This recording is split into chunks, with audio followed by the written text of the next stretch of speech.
네, 여러분 안녕하십니까. 주식공정정TV입니다. 시장 흐름은 여전히 코스피보다는 코스닥이 상대 우위에 있는 시장 환경입니다. IT와 또 뭐 언택트라든가 또 뭐 바이오, 대북 이런 테마주 중심으로 좀 순환매가 좀 돌고 있는 그런 시장이라고 볼 수 있는데요.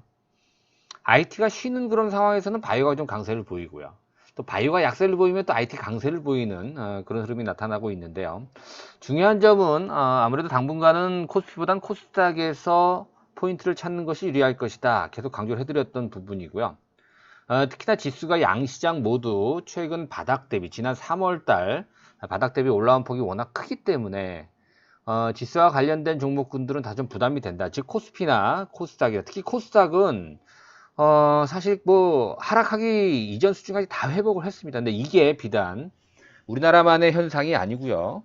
미국도 나스닥이라든가 그죠? S&P 500 대비해서 나스닥이 훨씬 더 상대적으로 또 반등이 더 컸죠. 일부 종목군들은 이미 전고점을 돌파해서 신고가를 내고 있는 그런 종목군들도 있고요. 특히나 이 바이오, 헬스케어 관련 지수는 역사적 신고가를 돌파하는 그런 모습을 현재 보여주고 있기 때문에 코스닥이 상대적으로 강세를 보이고 특히나 코스닥의 바이오가 코스피 시장에서 바이오 종목군들보다 훨씬 더 양호한 흐름이 현재 전개되고 있다. 자, 그럴 만한 이유 그리고 지금 많이 올라온 개별성 바이오도 있습니다만 아직까지 시세를 안 준 종목군들이 대부분이에요.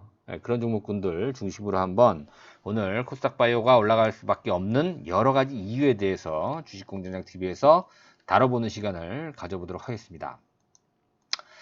뭐 조보 투자자를 위한 체험 VIP원 지난 4월 달에도 그런 말씀을 많이 드렸었어요. 정말 좋은 괜찮은 아직 오르지 않은 바이오 종목이 있으니까 여러분들 좀 가입을 하셔서 종목을 좀 받으십사. 제가 유튜브 방송에서는 그런 종목군들을 공개하기 좀 어렵다라고 말씀 좀 드렸었는데 그런 종목이 많이 올랐어요. 그렇죠? 자, 오늘도 아직 공개하지 않은 그런 종목이 있으니까 관심 있으신 분들은 체험 VIP 회원의 문을 두드리시기 바라겠습니다. 자, 방송 말미에 자세하게 말씀 좀 드리도록 하겠고요. 자, 우선 최근 들어서면서 시장이 반등을 했는데 실질적으로 코스닥이 더 코스피보다 유리한 그런 어떤 얘기들을 잠깐 좀 해보려고 합니다. 자, 얼마 전에 지금 현재 발표된 내용, 거래소에 발표한 내용을 보니까 지금 외국인들은 여전히 물론 이제 3월 달보다는 4월 달이 매도세가 좀 약화되긴 했습니다만 여전히 주식은 매도를 한다. 상대적으로 채권은 매입을 한다. 회사채는 지금 매입을 하고 있잖아요. 그렇게 본다면 여전히 외국인들 시각에서 봤을 때는 그렇죠. 위험 자산보다는 안전 자산 쪽에 훨씬 더 비중을 많이 드는 그런 현상이 나오고 있다. 이렇게 여러분들 볼 수가 있어요. 자, 코스닥 특히 바이오가 올라갈 수 있는 이유 중에서 중요한 점은 특히 코스피 대비해서 외국인 매도에서 좀 자유롭다라는 겁니다. 왜냐하면 사실 코스피 시장 같은 경우에는 외국인들이라든가 기관, 펀드의 영향력, 또 선물의 어떤 영향력, 파생의 영향력을 어떻게 무시할 수가 없습니다만 코스닥은 비교적 자유로워요. 특히나 개인 비중이 높은 시장 아니겠습니까? 자, 올해 들어서 외국인들이 지금 20조가 넘었다는 매도세를 넘은 매도세를 좀 보여주고 있잖아요. 그죠? 근데 이제 코스피 대비해서 코스닥은 5분의 1, 6분의 1 수준 정도밖에 안 된다라는 것이죠. 그만큼 개인 비중이 상대적으로 높기 때문에 최근 외국인들이 지속적으로 위험 자산을 회피하는 그런 현상이 계속 나온다라고 했을 때 아무래도 코스닥 시장이 훨씬 더 자유로울 수 있다. 자, 그렇죠? 시가총액이 코스피가 약 6배 정도 되는 걸로 알고 있어요. 그죠? 코스닥 대비해서 코스피가 6배 정도 높은데 외국인들의 매도세가 그렇죠. 훨씬 더 코스피 비중이 컸다라는 점을 우리가 한번 또 생각을 해봐야 될 것 같아요. 특히나 코스닥 시장 같은 경우에는 IT와 바이오가 절대적이죠. 그렇죠? IT가 30%가 넘고요. 바이오가 약 30%를 차지하고 있습니다. 이렇게 본다면 성장주들이 일단 60%, 70% 비중을 차지하고 있기 때문에 지금 전통적인 어떤 제조업보다는 그렇죠. 4차 산업 관련이라든가, 그렇죠? 그다음에 바이오 관련 이런 성장 산업이 좀 비중 있게 다뤄지고 있고 시장에서 관심을 갖고 있는 트렌드이기 때문에 코스닥 시장은 상대적으로 훨씬 더 탄력적인 흐름이 지금까지도 이어졌고요. 앞으로도 이어질 가능성이 높다. 특히나 말씀드린 대로 미국에 있는 나스닥 지수도 S&P와 좀 다르지 않다 이런 말씀 좀 드렸었잖아요. 그죠? 네. 그 중에서도 아멕스 생명공학 지수라든가 또 나스닥 헬스케어. 자, 잠깐 한번 차트를 볼까요? 자, 아멕스 생명공학 지수예요. 이미 급락 이후에 제자리를 다 찾아 나갔고요. 거기다가 역사적 신고가를 지금 돌파를 했어요. 월봉상으로도 역사적 신고가를 돌파하는 그런 모습이 지금 최근에 연출이 되고 있다 이거죠. 나스닥 헬스케어도 한번 볼까요? 나스닥 헬스케어도 급락 직전 수준까지 V자 반등으로 다 꺾여 올린 다음부터 다시 이 고점을 하락하기 이전, 그러니까 지난 2월달 고점을 돌파하는 그런 모습이 나오고 있다는 것이죠. 이게 우리나라만의 현상이 아니다라는 점이 지금 확인이 되고 있어요. 그러니까 상대적으로 여러분 보시면 나스닥과 S&P 500, 그죠? 이따가 좀 차트를 한번 보겠습니다만 또 코스피와 코스닥, 뭐 상대적인 비교 차트를 보게 되면 이 첨단 또 성장성이 두드러지고 있는, 즉 IT, 4차 산업혁명 관련된 IT와 바이오, 제약, 헬스케어 쪽이 훨씬 더 비중 있게 또 고점을 돌파하는 상대적으로 탄력적인 흐름이 현재 나타나고 있다. 이렇게 볼 수가 있을 것 같습니다. 지금 여러분들 말씀드린 대로 차트상으로만 본다라고 하더라도 뭐 지난 3월 저점부터 회복되는 그런 모습을 본다라고 하더라도 여러분 직선으로 지금 까맣게 칠해져 있는 것이 나스닥 지수고요. 파란색으로 직선으로 보이는 게 이제 코스닥이에요. 그 다음에 점선으로 되어 있는 검정색 부분이 S&P고 파란색 점선이 코스피예요. 지난 3월달 바닥 대비해서 올라오는 어떤 탄력이라든가 이런 걸 보게 되면 그렇죠. 실선이 훨씬 더 상대적으로 우위를 보여주고 있고요. 하락 이전 수준을 벌써 회복하는 그런 모습을 볼 수가 있죠. 이런 부분이 다 코스닥과 또 바이오의 상대적인 상승 논리를 대변해 준다. 이렇게 우리가 설명을 해볼 수가 있겠습니다. 자, 코스피와 코스피의 의약품 지수를 한번 비교를 해본 차트를 볼게요. 물론 V자 반등이 나오긴 했습니다만 코스피는 지난 3월 19일 바닥부터 해서 올랐는데 시원하게 못 올랐어요. 그렇죠? 아직도 지난 2월달 고점을 회복하지 못하고 있는 지지부진한 그런 모습이에요. 물론 오르긴 올랐죠. 그런데 의약품 지수를 한번 볼게요.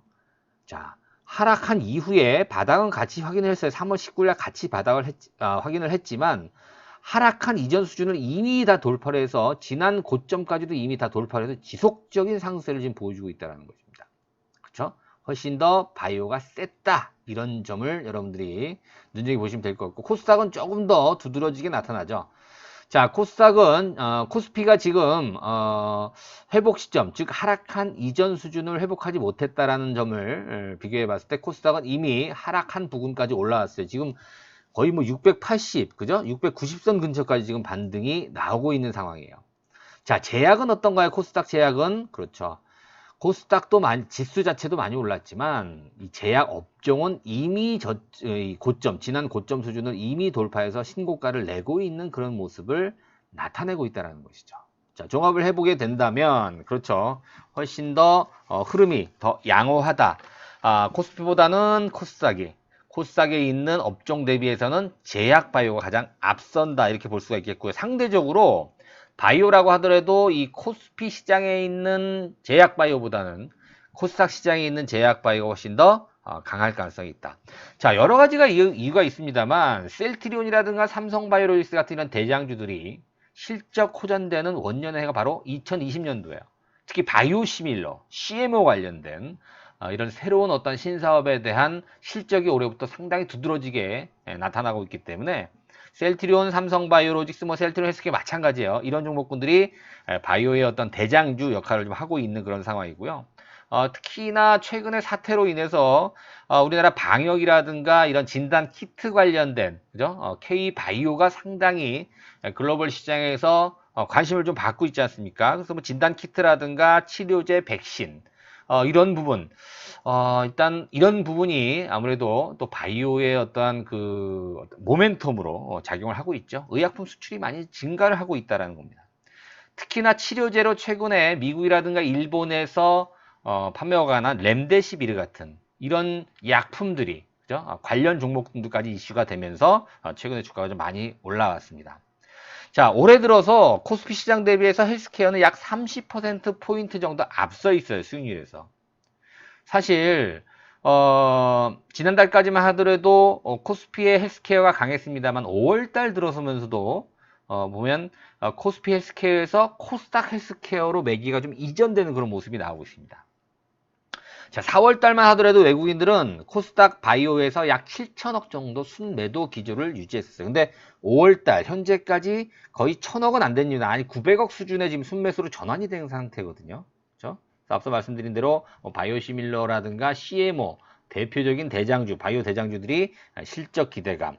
또 하나 중소형 제약사, 중소형 헬스케어, 바이오 업종들의 라이센스 아웃 계약 모멘텀도 살아있다라는 겁니다. 그죠? 여러분 보시면 언제입니까? 그렇죠. 지난 1월 달이었나요? 그죠? JP모건 헬스케어 컨퍼런스.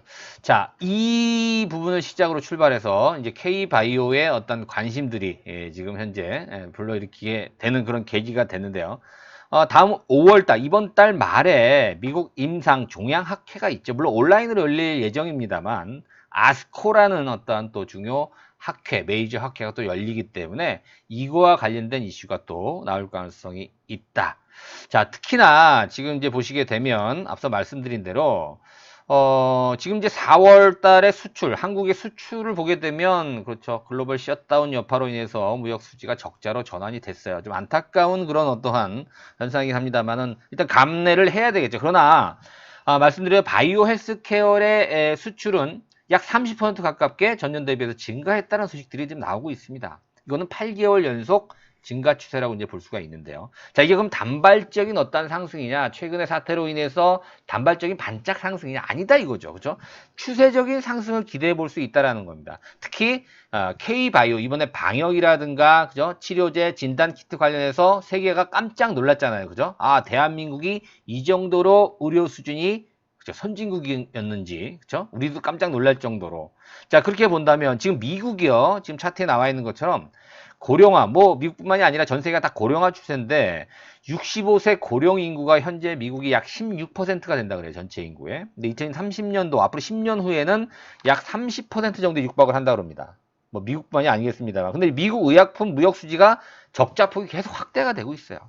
이게 무슨 얘기냐? 자급이 안 된다라는 얘기예요. 그래서 해외에서 충당하고 있는 그런 추세인데, 자, 지금 미국에서 우리나라 의약품을 받아들이는, 그죠? 충당하는 퍼센테이지가 약 1.7% 정도밖에 안 돼요. 2% 굉장히 낮습니다만, 그렇죠. 이번에 K바이오라든가 위상, 방역, 또 한국 정부에 대한 어떠한 정책 신뢰도 이런 부분 많이 위상이 좋아졌기 때문에 앞으로 굉장히 높아질 수 있다. 지금 보시면 지금 미국에서 대한국 의약품 수입 비중하고 대중국 의약품 수입 비중을 한번 비교를 해보면 중국이랑 우리나라는 좀 비슷하거든요. 2%가 채 안 되는 상황인데 우리나라는 지속적으로 급상승하고 지속적으로 크게 증가할 걸로 현재 예상을 해볼 수가 있는 그런 상황인 것 같습니다. 거기다가 여러분들 시가총액을 좀 비교해보면 코스피 같은 경우에는 바이오가 지금 삼성 바이오로직스가 있고요. 셀트리온이 5위예요. 그쵸? 나와 있죠. 그 다음에 바이오는 안 띕니다. 눈에. 대부분 다 IT 반도체, 그죠? 그다음에 인터넷, 또 석유화학, 자동차, 그죠? 그런 종목군들 보이잖아요. 통신, 철강 이런 것들이 이제 손에 꼽히는데 코스닥 보시면요 거의 대부분이 바이오입니다. 헬스케어, HLB, 그죠? 1위, 2위, 4위가 다 바이오 헬스케어고 5위 시젠, 6위가 시젠이네요. 그 다음에 8위가 알테오젠, 11위가 제넥신, 12위 메지온, 휴젤까지 대부분 다 코스닥 시가총액 상위 종목은 바이오가 차지하고 있기 때문에 상대적인 우위에 있을 가능성이 매우 높은 그런 상황이다. 여러분들이 정리를 해 보시면 될 것 같습니다. 일단은 여러분들 말씀드린 대로 지금 입장에서 봤을 때 그럼 어떠한 종목으로 우리가 좀 대응을 해야 되느냐. 지난번에 여러분 제가 이제 이 주식공장 TV 시간을 통해서 바이오에 대해서는 많이 말씀을 드렸어요. 여러분들한테. 그죠? 이런 똘똘한 바이오는 우리가 사야 된다. 꼭 사야 된다. 근데 지금 여러분들 제가 이제 말씀드리는 그런 종목군들 지금 바로 사야 되는 그런 건 아닙니다만, 그렇죠? 바로 사야 되는 건 아닙니다만. 자, 보시면, 제가 지난번에도 이제 그 단백질, 항체 신약과 또 합성 신약, 제네릭, 또 바이오시밀러 이렇게 구별해서 말씀드린 기억이 납니다. 얼마 안 돼. 지난주 얘기 같은데요. 그죠? 그 중에서도 알테오젠이라든가, 그죠? 또 레고캠 바이오, ABL 바이오, 뭐 LNC 바이오, 브릿지 바이오, 뭐 앞타, 티움 뭐 굉장히 많이 말씀을 드렸었어요. 그죠? 예, 그런 종목군들 그렇죠. 앞서 말씀드린 대로 뭐 아스코에 대한 어떤 기대감, 또 라이센스 아웃에 대한 기대감 이런 것들이 훨씬 더 강할 수 있다는 것입니다. 특히 얘네들은 그죠? 셀트리온이라든가 셀트리온 헬스케어, 삼성 바이오로이스 이런 대형 종목군들보다는 덩치가 좀 작잖아요. 그죠? 상대적으로. 거기다가 또 바이오가 이슈가 될 수 있는 좋은 환경이 지금 제공이 되고 있다는 점을 우리가 생각해 봐야 될 것 같고, 또 특히나 외국인들은 또 삼성전자를 비롯한 SK 하이닉스, 현대차 이런 대형 제조업, 전통 우량주들은 매도를 많이 할 수밖에 없는 상황입니다만 상대적으로 바이오 헬스케어는 매수를 할 수 있다는 것이죠. 그죠? 그게 하나의 트렌드라는 거고, 우리나라만의 현상이 아니라 그렇죠. 미국도 마찬가지예요. 이런 트렌드는 반짝 상승이 아닐 가능성이 높다. 그래서 우리가 바이오를 2020년도에 봐야 되는 이유가 되는 것이죠, 여러분들. 자, 그렇다고 지금 제가 말씀드린 종목 지금 사야 되느냐? 아니죠. 여러분 보세요. 지난 시간에 주식공략 TV 시간에 제일 먼저 강조를 해드렸던 알테오젠 같은 거 보세요, 여러분들. 제가 기억나는 게 언제냐면 지난주였어요. 이때입니다. 5월 6일인 걸로 제가 기억나는데요, 그죠? 사실 알테오젠 같은 경우에는 시세 연속성이 많지가 않아요. 그러니까 상승하는 날은 짧고 하락하는 날은 길어요. 그죠? 제가 말씀을 드렸었잖아요. 그러니까 따라가면 어렵다라는 그런 말씀을 많이 드리는 것 같아요. 근데 이번에 보시면 일주일 내내 10만원 아래에 있던 알테오젠이 벌써 18만원대까지 올라갑니다. 무슨 얘기예요? 단기적으로 100%가 나오고 있죠. 100%는 한 80% 정도 수익이 좀 나고 있는 상태입니다. 이렇게 바이오는 단기적인 어떤 이렇게 똘똘한 수익률을 얻을 수 있는 그런 장점이 있어요. 지금 따라가는 건 반대예요, 여러분들. 이렇게 지금 며칠이야? 하루, 이틀, 5일 연속 올랐는데 지금 이걸 여기서 따라간다는 거는 전혀 말도 안 되죠. 이미 제가 알테오젠에 강조한 이후로부터도 한 50% 넘게 지금 수익률이 났어요. 여러분들 보세요. 50%, 100% 수익률 우리가 조금만 참으면 이게 수익률이 확정이 된다고 한다면 누구나 참아야 된다는 얘기예요. 그렇죠? 이런 수익률이 어디서 나옵니까? 안 나온다 이거죠. 그렇죠? 레고캠은 어떤가요? 레고캠 바이오도 한번 볼까요? 레고캠 바이오도 뭐 많이 오른 건 아닙니다만, 그렇죠? 꾸준히 상승을 타고 있고, 앞타 바이오 마찬가지고요. 그죠? 티움 바이오 마찬가지고, 말씀드렸던 종목군들, 브릿지 바이오 테라피틱스도 마찬가지고요. 그죠? LNC 바이오, ABL 바이오, 뭐 하는 회사다 이런 얘기는 제가 지금 안 할게요, 여러분들. 근데 지금 많이 올랐잖아요, 이런 것들은. 많이 오른 그런 종목인데 오르지 않은 그런 종목군들도 있다 얘기예요, 여러분들. 그렇죠? 네, 그런 종목을 사야 되는 거예요. 아직 덜 오른 종목군들. 지금 있습니다. 많이 있어요. 지금은 제가 공개를 하지 않고 일단 회원분들한테 먼저 저희들이 공개를 해야 되기 때문에 어떤 분들이 그러더라고요. 여기서 중요한 얘기는 안 하고 회원가입만 시키려고 한다라고 하는데요. 여러분들 그게 뭐냐면 수만 명, 수십만 명이 보는 이 유튜브 방송에서 종목을 얻어서 매수해서 수익을 낸다라는 건 거의 불가능해요. 이 정도로 여러분들 압축만 해도 들으시는 우리 유튜브 시청자 여러분들한테나 또 구독자 여러분들한테 도움이 될 거라고 저는 생각을 하고 있는데 언제 사서 언제 파느냐까지는 이 시간에 또 주식공략 TV를 통해서 말씀드리기는 매우 곤란하다라는 점을 여러분들이 양해를 좀 해 주셔야 될 것 같아요. 한 가지 예를 들면 지난 4월 달에 여러분들 종목이 하나 있으니까 한번 가입을 해보십사라고 제가 말씀을 드렸었어요. 근데 그때 그 주인공이 NK맥스예요, 여러분들. 그죠? 이런 수익률을 먹을 수 있다라는 것이죠. 지금 여러분 지금 사란 얘기 못 하겠어요. 또 조정이 나올 수가 있으니까. 그건 이제 여러분들이 들으시는 분들이 알아서 하시는 건데 우리 회원분들 같은 경우는 이제 매도 목표가까지 저희들이 이제 말씀을 좀 드려야 되니까 이런 종목인데 이런 종목이 또 있다라는 것이죠. 그죠? 그래서 여러분들한테 계속 또 불편하게 또 생각하시는 분들도 분명히 있습니다. 그죠? 제가 알고 있어요. 근데 저희도 회사기 때문에 이익을 창출해야 되죠. 그렇죠? 어쩔 수가 없습니다. 그런 부분은 좀 양해를 부탁드릴게요. 그래서 앞서 서두에서 말씀드린 대로 바이오 특히 개별주 여러분들 관심 있으신 또 우리 초보 투자 여러분들은 덜컥 현대투자연구소 1년 회원 정회원 가입하시기가 어렵잖아요. 그죠? 1년 회비가 500만 원이에요. 그렇기 때문에 신뢰도를 저희가 쌓기 위해서 3개월 동안 수익을 내드려야 됩니다. 그러니까 3개월 동안 여러분들이 체험하시는 그런 가격이 100만 원이에요. 그래서 부정적으로만 보지 마시고요. 소수만 공유를 해야지 정보로서 가치가 있는 거지. 수천 명, 수만 명이 공유하는 거는 일단 정보로서의 가치는 없죠. 그렇죠? 그래서 관심 있으신 분들만 한해서 밑에 계좌번호를 입금하시고 그 전화번호로 성함하고 투자 금액, 보유 포트폴리오 정도만 문자로 보내주시면 제가 직접 분석을 해서 더 사야 될 종목은 더 사고 아니면 바꿔야 될 종목은 이렇게 교통정리를 좀 해서 그리고 정말 바이오에 관심이 있다라고 한다면 아직 오르지 않은 덜 오른 그런 종목군들 제가 한번 여러분들께 소개를 시켜 드리도록 하겠습니다. 오늘도 여러분들 하루 고생 많으셨고요. 오늘도 끝까지 시청해 주신 분들 감사드리고 우리 구독자 여러분들 좋아요 버튼 또 처음 방송 접하시는 분들 구독하기 버튼 꼭 눌러주시기 부탁드리도록 하겠습니다. 고맙습니다. 방송 마치겠습니다.